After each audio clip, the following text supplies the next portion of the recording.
UFC Vegas 96 going down tomorrow at the Apex. We have Jared Cannonier versus Kyle Borralho in the main event. I think it's a really good matchup in the middleweight division. There's a lot of movement going around in the middleweight division, so I think it's really going to be really good for the middleweight division just to get some more movement. You know what I'm saying? So, and it's really exciting to have a fresh face like Kyle kind of having in this potential matchup to kind of get his face into that's maybe the contender spotlight in that top five or top six of the division. So a big matchup here for Kyle. It's a huge step up from his previous matchup. So we'll definitely break that down later in the card. But I kind of just want to give my breakdown for UFC or give my recap for UFC 305 that just happened last weekend. I went 9-3 on my picks. All my underdogs hit. My underdog picks were Casey O'Neill, Walter Walker, and Dan Hooker. Got all those right. Two of those were pick flips. So I mean, I can't be mad at that. And the last two events, I'm 17-5, especially with these greasy cards and these cards that are very hard to kind of predict. I can't complain about the record that I have over these last two cards. So I hope to continue this momentum heading into UFC Vegas 96. And let's get into the card. We're gonna start off with the first card of the night, or the first fight of the night. Sorry, we have Wang. I've been hearing people saying Kong Wang or Kong Wang. I don't know if it's that or Wang Kong, but versus Victoria Leonardo. Uh, Wayne Kong is minus 1,300, which is insane for a UFC debut. But I totally get it. She's going to be the quicker striker here. She is known for some nasty kickboxing, but the fight that she just had in the road to the UFC finale, she finished by submission. So I'm guessing her ground game is kind of matching up with her striking game on the feet. And Victoria Leonardo, she's really gritty. She's a tough fighter. You know, she's fought some really top tier competition in the women's flyweight division. Mana Farad, Melissa Gatto, Natalia Silva, but I feel like the UFC just is not doing her any favor here, matching her up with Wayne Kong. Um, and I think Wayne Kong, even though she doesn't have the output of a normal kickboxer would have, she's very low output for being a really good kickboxer. I think she's gonna land those shots that kind of makes Victoria Leonardo kind of um think twice about coming in and making things messy and making it a brawl. And that might be the way for Victoria Leonardo to win this fight is to kind of risk it all to close distance and get this fight to the ground. But as we just saw, Wayne Kong is kind of getting her jujitsu game up to par with her striking. So I don't know where maybe Victoria Leonardo just wins by wrestling and just applying pressure on the ground, being smart with her positioning on the ground, but just kind of being a good wrestler and just kind of weighing on Wayne Kong here. But I'm gonna take Wayne Kong here to win by TKO. Um, we see that the rounds are oh shoot over 2.5 rounds. Yeesh, it's a tall ask. I might go the under here, minus 150, but I definitely think Wayne Kong is getting a finish here. I just think Victoria Leonardo just reacts way too slow for me on the, and then I think Wayne Kong can hold her own if this fight decides to go to any grappling or wrestling. So give me Wayne Kong by TKO. Mhm. Next up, we have a new fight that was just added to this card. And these two fighters were in the recent season of The Ultimate Fighter. Um, Zigmatas Ramaska versus Nathan Fletcher. So Zigma here was pulled out to his semi-final fight due to injury. I was really sad that that happened to him because I mean, this man is violent, and I knew that win or lose, he was going to find his way to the UFC because Dana loved his quarterfinal fight against a very, very heavily wrestler, probably one of the best wrestlers in the featherweight uh, contest for the tough. So Ramaskov is he's very violent. He's going to come forward. He's going to throw a whole bunch of just strikes, knees, elbows, punches, kicks. It kind of gives you a lot to think about because he just throws from every single angle, and the man is relentless. He's very, very violent, and he looks to finish fights. And I know Dana was loving that. And Nathan Fletcher on the other hand, he trains with from England. He trains with Patty and Amali Meatball out of the same gym, I believe. I don't know if he trains with them, but in the same gym. Um, he's a really good jujitsu. He is a very nice with the submissions, jujitsu specialist, I would say probably. But the stand up is all right. From his quarterfinal fight because he lost in the quarterfinals. Um, he looked okay. He fought a heavy style wrestler and kind of got controlled. He did find his way to the back in that fight late in the second round and almost tried to lock up submission, a rear naked choke, but it didn't happen. Um, so it's there, yeah. The wrestling and the grappling, yes, but the striking, I don't know, man. He did eat a lot of shots in that fight as well against a guy who's fighting in the finale, Khan. Um, I don't know, man. I kind of like the underdog here with Zigma at plus 140. And for you guys who don't know me, like I don't really go off odds stuff like that. I look at the skill set, I look at the fight, and then I'll look at the odds last. I'm more of a yeah. The odds don't really sway me.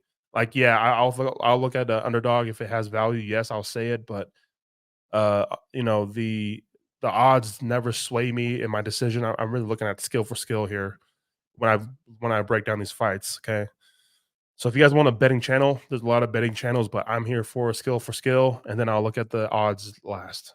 Okay, so but I like the underdog here. I like the value in the underdog plus 140. Again, Zigma could get taken down. Nathan Fletcher could look for a submission here, but for as long as this fight is on the feet, I think Ramaska here can really lay on the volume of strikes here, and I don't know if Nathan Fletcher can really handle the onslaught of strikes from Ramaska. It's just relentless, man. Like if you guys have a chance, I would suggest you guys go look at Zigma's quarterfinal fight. It was great. It was a great fight. It's probably one of the best performances I've seen on Tough in the last 4 seasons, probably. But yeah, I'm gonna take a shot on the underdog here with Ramaska. Um, by TKO. Yeah, give me that. Next fight we have Jacqueline Cavalcanti versus Josiane Nunez. I'm gonna take Cavalcanti here in her second fight in the UFC. She's gonna be the bigger fighter, of course, 5'8" compared to Nunez, who's 5'2". Nunez is always gonna be at a disadvantage when it comes to the height and reach in this, division. But, with Cavalcanti in her UFC debut, she showed that she's really light on the feet, a great kickboxer, um, uses the lateral movement very, very well, will sting you with some punches and just kinda, um, rotate out and turn out, so she has the really good footwork, and she's constantly moving for 15 minutes, and I think that's gonna be the thing that kinda frustrates Nunes here. I see Nunes having that same approach of just spamming the overhand lefts, and the overhand rights just to close the distance. Nunez is gonna make this a brawl. and she's gonna throw the overhands just to close the distance. But I just like the Cavalcanti movement for her to kinda move out of those and Nunes possibly punching herself out, getting tired, and Cavalcanti kinda turning it up early. Um, yeah, I just like what I see. Cavalcanti, I think she handled the length of Zara Farron in her last fight, someone who Nunes who's fought as well. Um, but Cavalcanti just she has a bit more sting in her punches as well. And I think it kind of adds up as this fight goes on. If Nunes is there on the outside, just getting picked apart by Cavalcanti here. I could see a TKO in the third round, or I just could see 327 here. I think it just depends if Nunes can slow down the striking of Cavalcanti and kind of hold Cavalcanti against the cage and kind of just hold on. And she may just kind of win there if she does win in the clinch and against the cage.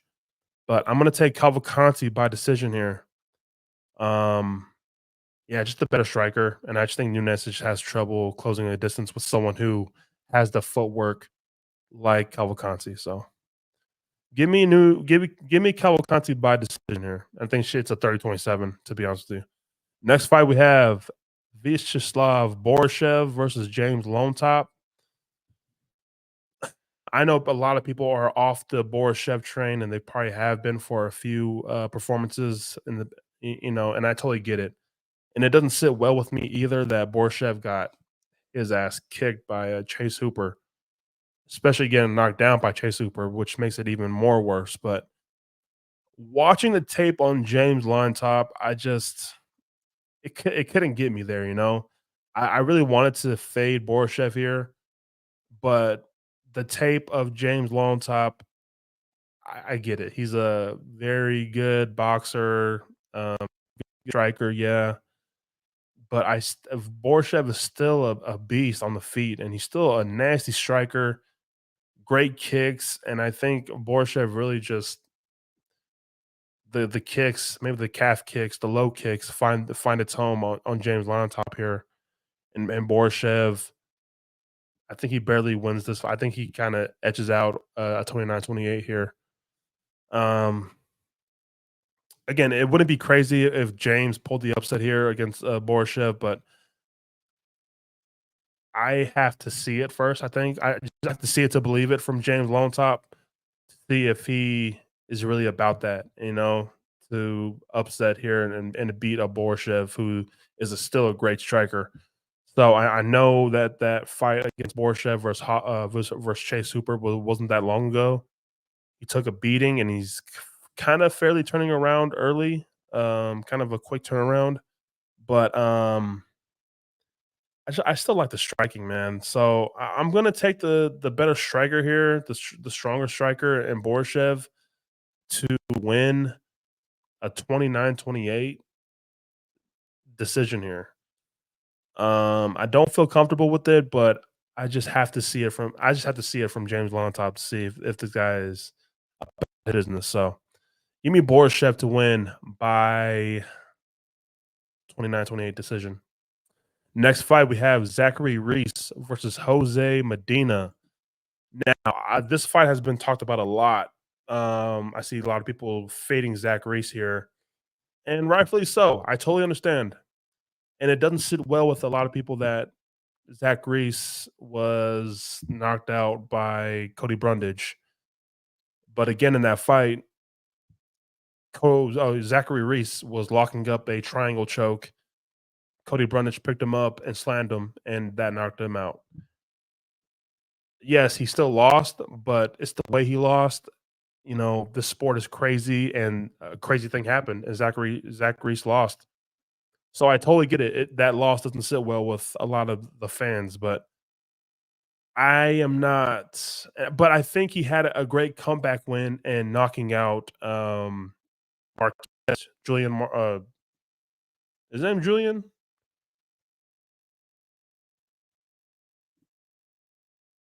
Yeah, Julian Marquez. First round finish. Finished that fight in like what 20 seconds. That was a great bounce won me back over on the Zachary Reese side. I think Marquez is known for kind of being a bit more durable than that, but Zachary Reese landed that shot and just kind of put his lights out 20 seconds into the fight.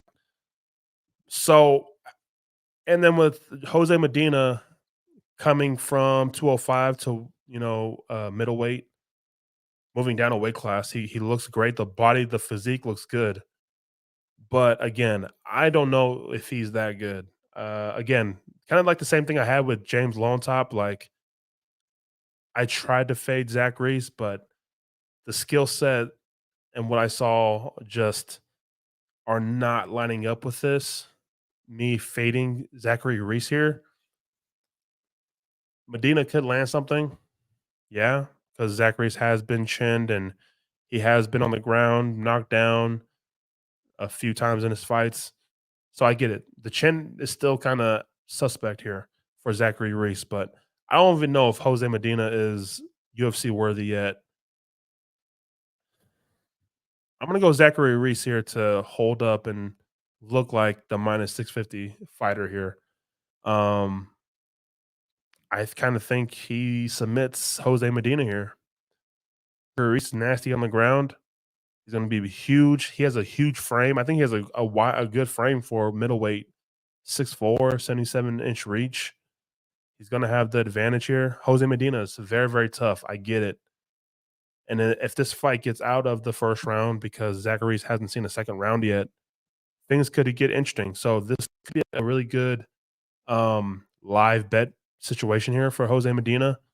I think after that first round, if we can just see the corners and see how the body language is looking for Zachary Reese, maybe you might want to live bet Jose Medina here. But I think Zachary Reese, he's got to be smarter than that to know that anything could happen and this he could fight for 15 minutes and he should be training for that.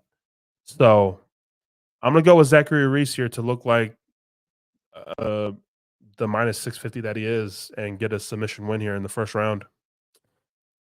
I don't think Jose Medina. I don't think highly of Jose Medina. Maybe Jose Medina really shuts me up this tomorrow. So we'll see. Next up, we have Dennis Bazooka or Bazookia. Bazooka. What the Dennis Bazookia versus Francis Marshall. So this was supposed to be Danny Silva versus Dennis here, but Danny Silva pulls out due to injury, I believe. There was a rumor going around that Danny Silva dropped the weight on his foot and he was out for the fight. So maybe that rumor was true, and Danny Silva pulls out of this fight, steps in Francis Marshall on short notice, and I think this fight is going to be a very, very interesting,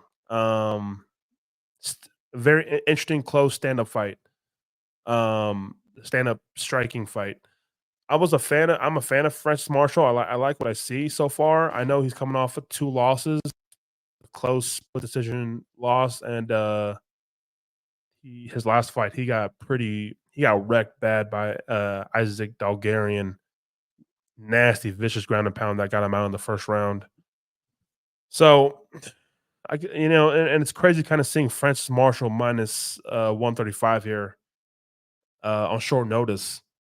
I know the kid is durable, like he has the skill, but I on short notice though, like I don't like it. I don't like the short notice fight for Francis. It's not like I'm that high on Dennis Bazooka either, but I'm gonna take the gym. I'm gonna take the gym that Dennis is training at. He's training with some top notch fighters, and I know that doesn't always translate to the fighter showing it in the octagon, but he's still 26 years old. Dennis Bazooka still 26, still evolving. He has a great training partners. He has a great coach.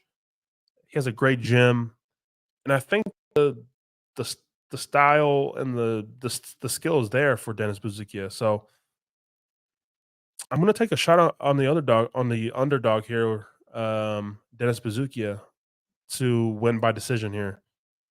So but yeah, give me Dennis by decision, and he's an underdog at plus 115. So I see. Yeah. Yeah, I'm really comfortable with picking Dennis. If this was a full camp, and if Francis had a full camp, I would definitely pick Francis Marshall here. I just don't know what Dennis or Francis is gonna look like. So next fight in our fight to lead off the main card here, we have Edmund Shabazian versus Gerald Mearshart. I know a lot of people are kind of off the Edmund Shabazian train. He is coming off a win against AJ Dobson. He did kind of get a he. I mean, Edmund did get rocked in that fight. But what I'm looking at is, yes, I'm looking at that win that Edmund picked up against AJ Dobson, but I'm also looking at the fight before that against Hernandez, Fluffy Hernandez. Edmund was winning that fight.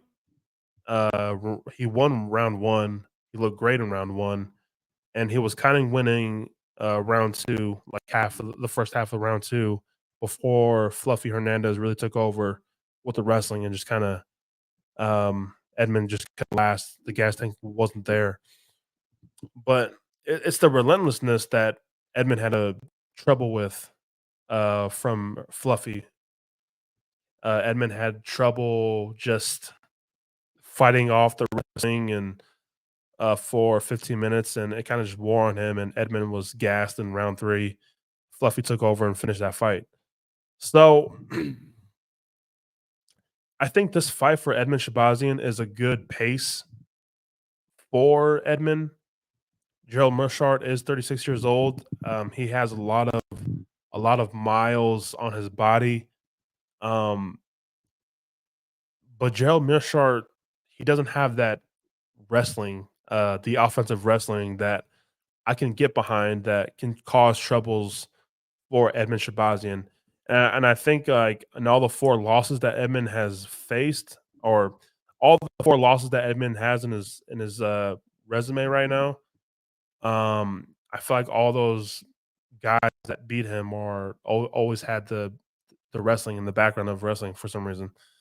I think I'm pretty sure. I feel like wrestling has always been the troublemaker for Edmund to kind of stay in the fights, and the wrestlers just really took over with wrestling. And so I don't think Gerald Mearshart is a good offensive wrestler. I think he's okay, but I think he does good with the grappling, and once that fight gets to the ground, he's known for snatching up a nasty submissions. Yes, but it's getting that fight to the ground. Um, Gerald just isn't that good. Maybe a sweep, yes, but I worry, you know, with Gerald Mearshart. Like sometimes he looks untouchable, or like no, let me phrase that. Let me rephrase that.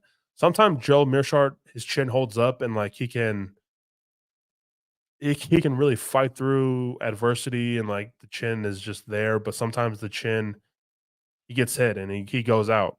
You know, so it's hard to kind of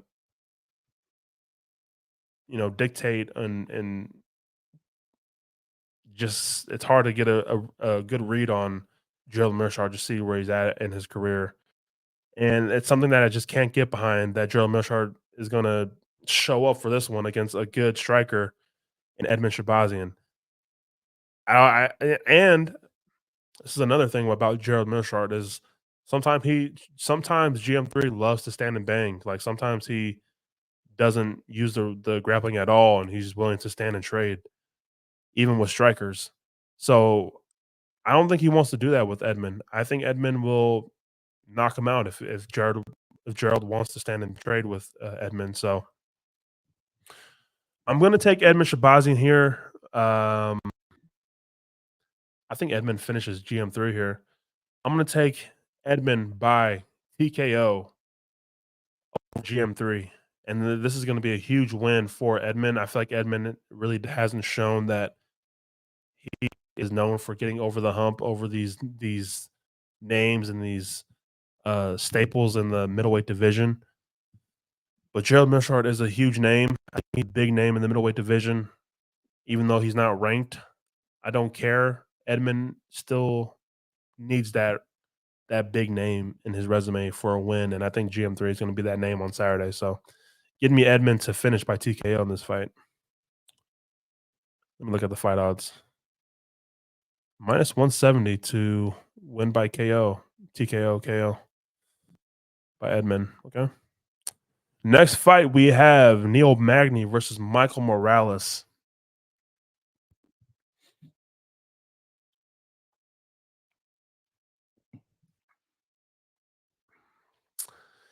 I'm gonna take Michael Morales here to continue on this winning streak. Um, I think Michael Morales is gonna work the lower leg kicks, and I feel like it kind of takes that game plan from Ian Gary that Ian Gary had against Neil Magny and attacking the lead leg. I really hope people are not sleeping on Michael Morales. Yeah, he has gone to decision, and I feel like people are just not seeing the fighter that they thought Michael Morales would be. But he's still 25 years old, and he's still soaking up the game, and he's still growing. And like, I think Michael Morales is a great prospect in the welterweight division. It's going to be a huge name, a huge win under his belt. But kind of like GM3, Neil Magny is known to kind of show up and show out and pull off these wins, like Neil Magny did against Mike Malott. So again, with this sport being the way it is, and anything can happen in the sport, Neil Magny could pull an upset here. But I believe in the skill set of Michael Morales, and I think Michael Morales can handle his own anywhere this fight goes. And I think Neil Magny is looking every bit of 37 years old, and I feel like his body is really catching up to him, and he's kind of even moving slow now. Like I feel like Neil Magny is just not the same guy he was a year ago or even 2 years ago. Like the sport is really taking its toll, I feel like. But I know he's coming off that win against Mike Malott, and he won in third round, and Mike Malott really blew his cardio, his gas tank. He was fatigued, he was tired, he was just trying to survive in that third round, and Neil Magny finished the fight. But if Mike Malott didn't get tired, Neil Magny's on a losing streak. So Michael Morales is going to have all the tools to hold his own in this fight against Neil Magny, and give me Michael Morales to win by decision here. I think it's going to look like a 30-27 type fight for Michael Morales. I think he's going to look dominant. I think he's going to make a statement win here for his young career and getting a win over Neil Magny. Because getting a win over Neil Magny, say what you want, but that name does hold value, in my opinion. Because he is a great fighter. He's a good vet in the welterweight division. The resume speaks for itself. So this is the type of name that you need in your young resume. And Michael Morales to win by decision and move to 17-0 in the welterweight division. Welterweight has a good prospect in their division, kind of lurking. So what's that for Michael Morales, man? Next up, we have the featherweight finale for Tough. We have Con Ofli versus Myron Santos. Oh man, I've been really impressed with Khan. Watching the show, watching Tough this season, I'm really impressed with his wrestling. He is very smart. He cuts off the cage of strikers. Even though their lateral movement, he cuts off the cage, really backs them up, and he's making them fight um, with their backs against the cage and for the takedowns, and he gets them. I haven't seen anyone on the show yet to fight off the takedowns of Khan. So he's really strong. 5'6", yes, but the man is strong though. The man is built, coming out of Australia. Um, but Santos, on the other hand, a really good striker, a flat-footed good striker. Um, Good kicks, but this is the thing, like with Santos, yeah, he's a good striker, but he's been taken down in almost all of his fights in Tough. Yeah, he is able to work his way up to his feet, and I think we kind of saw him. I mean, I feel like his name was Ray Cooper from the season from Team Valentina Shevchenko. Um, he was wrestling Santos, and Santos, yeah, he was scrambling back to his feet, but I felt like Santos just had trouble fighting the hands and breaking the grip. But Cooper was really applying that wrestling pressure on Santos, and Santos, I don't know, man. I think Khan is a better wrestler than Cooper. So Santos could struggle with the takedowns and breaking the grip and you know, kind of getting back to the feet to put on some striking. And I don't know, man. I really wanted to lean Santos here, but I'm gonna lean the underdog here and Khan hopefully do win by 29-28 decision here. But something about Khan though, heavy in the wrestling, yes, but he is always looking for the ground and pound. He's always looking for a finish. He's always transitioning to better positions to better himself and looking for the finish. So Khan is a killer on the ground, and I think he could give Santos problems here. Yeah, Santos is talking big on Twitter, but the striking is good. But I think Khan has fought the better talent on the show, and he has looked better, in my opinion, on the show as well. So I'm gonna lean the underdog here and Khan, hopefully to get the upset and win the 145 tough finale. Next fight we have Robert Valentine versus Ryan Loder. This fight has been um, kind of tough to predict. I've been kind of going back and forth for this fight. I'm a big fan of Ryan Loder. I love what I saw from Ryan Loder from the on the show. Um, I think Ryan Loder's performance in the semifinals of this season to get to the finale, he fought a really good striker. I mean, he fought a really good well-rounded fighter in his fight. Yeah, he's different from Robert, the Ryan Loder's opponent that he fought before, but he was tall, he was rangy. But Ryan Loder just had the great game plan. Yes, he's gonna go to the wrestling, but Ryan Loder showed that he was breaking the rhythm of the striking from his opponent in the semifinals with a really good um, straight punch and his straight shots. His punches are strong. I mean, Ryan Loder is tough. Um, but Ryan Loder he can predict. He can dictate a fight with the wrestling. The wrestling is strong from Ryan Loder. Yeah, he's a D1 wrestler. But I like what I see from Ryan Loder, man. He's tough. He's really, really tough. But on the other hand, we have this crazy madman, Robert Valentine, who I'm really, really excited for.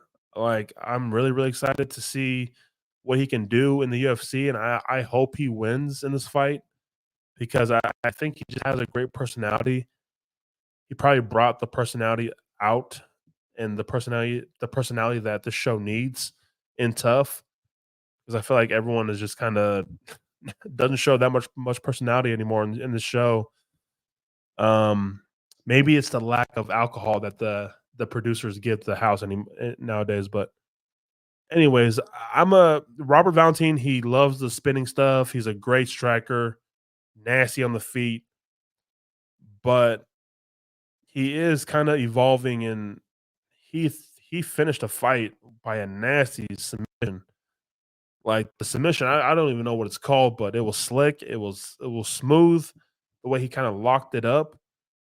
But in that fight, he did get rocked, and that's how that fight got to the ground. Like, he was hit by a short punch, and he fell to the ground, and then his opponent chased him to the ground, and that may have set up the submission win. So, yes, he's hittable. For the great striker that he is, and the very, very violent striker that he is, his chin is there to be hit. And with the jab, just the timing of jab and the timing of the punches from Ryan Loder. I think that mixed with the pressure wrestling and just the strength of Ryan Loader, I wanna take a shot on the underdog here. I like the wrestlers from the show to kinda win. Again, I hope Robert wins, I really do, because I think he's just the more exciting fighter, and I hope, like, he's just the more exciting fighter, and I think he would be a fun person to have in the UFC and in the middleweight division. But I can see the wrestling style of Ryan Loder kinda wearing on Robert and just getting Robert tired. Man, I'm gonna take a shot, man. I'm gonna take a shot on the underdog here, Ryan Loder, to just being relentless with the wrestling here. So Ryan Loder to win this by decision. Next fight, we have the co-main event. We have Angela Hill versus Tabitha Ritchie. Mm, I'm gonna be honest with you guys. I am not that big of a Ritchie fan. Like the skill set and what I've seen. Like, yeah, some of her stuff is impressive, but I haven't bought in yet on what I've seen from Tabitha Ritchie. And maybe the hands are coming along. Maybe the hands are coming along with um the aggressive grappling that she has, and maybe she does find the hips of Angela Hill in this fight against the takedowns and really makes Angela Hill work on the ground. But Angela Hill is kind of finding the fountain of youth recently in these fights and her performances. She's on a 2-fight winning streak now, and with her last fight against Pinheiro, she won by submission. So it's really impressive to see Angela Hill finishing fights and kind of adding this new wrinkle into her game, I guess you could say, and finishing by submission. Um, I don't know, man. I really wanted to take Angela Hill here because I'm not that big of a Tabitha Ritchie fan, but I think Tabitha Ritchie is still evolving, and I feel like her striking and her hands are kind of coming along with her grappling, and I think she's dating a boxer, maybe. And that could be the reason why she's evolving in her striking. Um, yeah, I really wanted to take Angela Hill. I think there's some value on the plus 110 underdog here in Angela Hill. Of course, Angela Hill is always going to be worth the fight. I think she's always going to be that dog to fight for your money. But for the pick, I'm going to go with Tabitha Ritchie here to win a decision. I think it's going to be a tough fight. Fight be on the ground. I think scrambles could happen and be fun, and interesting in this fight. But give me Tabitha Ritchie to win this fight by decision here, 29-28.